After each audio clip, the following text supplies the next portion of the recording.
शक्कर मंदौरी की इस क्रांतिकारी धरा पे आप सभी को मेरा राम राम।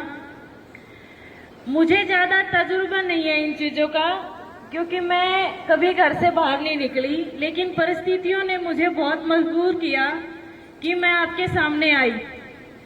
ये मेरी एक जिम्मेवारी आपके भाई, आपके बेटे रवि आजाद ने लगाई। जब मैंने उनको ये बोला कि जो शक्कर मंदौरी में 2 साल पहले एक मुहिम आपने चलाई थी, झज्जर टू घग्गर, वो मुद्दा अब दोबारा से खड़ा किया गया है और कहीं ना कहीं आपकी वहां बहुत कमी नजर आ रही है।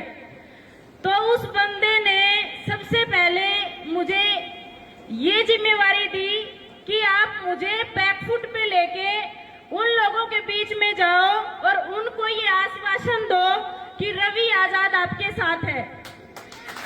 रवि आजाद जेल के अंदर जरूर है, उनके विचार आप लोगों के साथ हैं, उनकी जगह मैं मंजू आजाद उनके साथ हूं। जहां आप बुलाओगे मैं आपके साथ रहूंगी।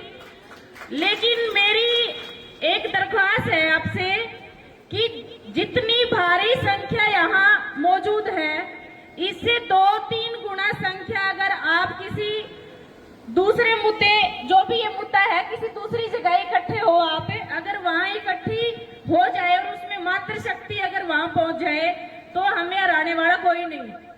क्योंकि रवि आजाद का एक मैं बार बार वाक्य सुनती थी कि जिस दिन जिस मुद्दे के ऊपर मात्र शक्ति हमें आशीर्वाद देते तो हम हार नहीं सकते। उनका आशीर्वाद हमारे लिए भगवान का काम करता है। तो मैं आप सबके सामने रवि आजाद की तरफ से आपको आश्वस्त करती हूँ कि उनकी कमी आपको कभी नजर नहीं आएगी। सरकार की षड्यंत्र की हद होती है, लेकिन सरकार अपनी तरफ से अपना जोर लगा ले और हम अपनी तरफ से जोर लगाएंगे। ज्यादा दिन उनको हम अंदर नहीं रख सकते। और ये मैं आपसे भी एक आश्वासन लेना चाहूंगी कि जहां मुझे जरूरत पड़ी आप लोग मेरा साथ दोगे।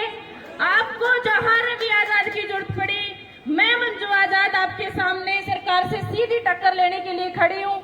आज तक मैं घर के अंदर थी, लेकिन जब मैंने घर बाहर पैर टिका लिया तो अब मैं चुप रहने वाली भी नहीं, अपने मुद्दों के लिए लड़ने वाली बन गई हूँ।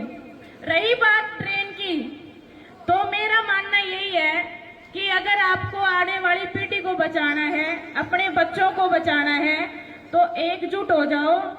बिना सिर त सिर मिले यो काम बने को नहीं।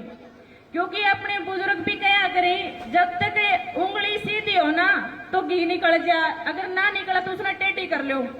तो ये टेढ़ी करने का टेम है।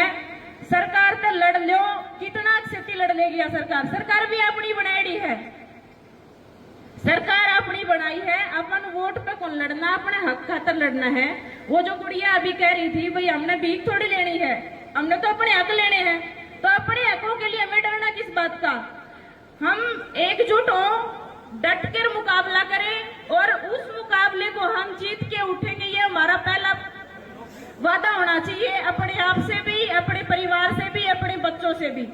न्यू नहीं देखना कि भैया लड़ाई तो सह पड़ोसी की होगी, वो लड़ देगा या दूसरे लड़ देंगे, आपने केजा है ना ना। आप सभी जो ट्रेन के नजदीक के जो भी गांव है, आप संगठित हो, अपनी मातृ शक्ति को साथ लो। आप तो उदाहरण हो, पिछले 750 करोड़ रुपए के लिए आपके बच्चे तक सड़कों पे उतर आए थे और आपने वो लिए सरकार से। तो ये तो छोटा सा मामला है, इसके लिए आप लड़ो। रवि आजाद की पूरी टीम और रवि आजाद खुद, उसके विचार आपके साथ हैं। जहां बुलाओगे हम एक मैसेज से वहां पहुंच जाएंगे। आप सभी ने मुझे यहाँ बुलाया, आप सबके बीच में मुझे जगह दी, इसके लिए मैं आपका बहुत बहुत धन्यवाद करती हूँ।